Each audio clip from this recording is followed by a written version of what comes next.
The U.S. and South Korea will launch a high-level extended deterrence dialogue to better protect South Korea from North Korea's nuclear missile threats. Now, the announcement came during a bilateral 2+2 ministerial meeting that included South Korea's foreign and defense chiefs and their U.S. counterparts in Washington. Our defense correspondent Kim Hyun-bin is on the ground.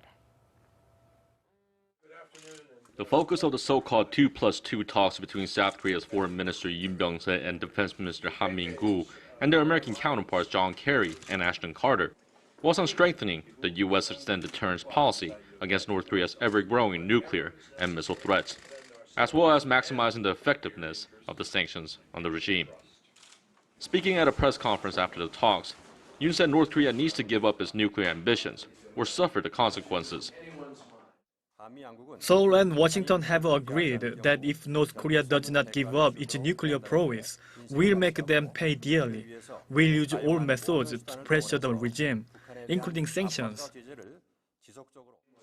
Kerry said that Washington will do everything to defend South Korea and emphasized the need to speed up the planned deployment of a U.S. missile defense system to the peninsula.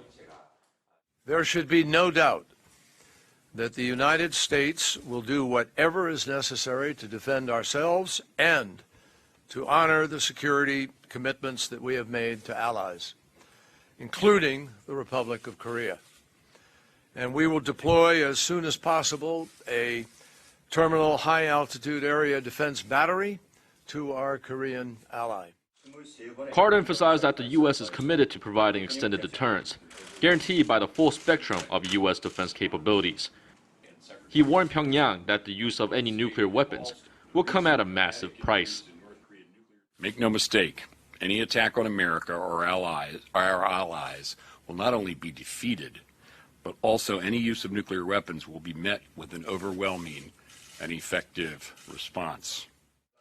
The two allies also agreed to enhance extended deterrence by swiftly establishing a new high-level bilateral body called Extended Deterrence Strategy and Consultation Group.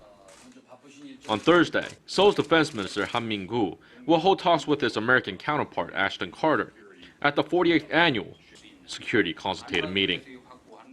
Mr. Han and Secretary Carter are expected to focus on the details of extended deterrence and issues regarding permanently deploying a U.S. strategic asset to the peninsula, as well as the specific time to deploy that to the south by the end of next year.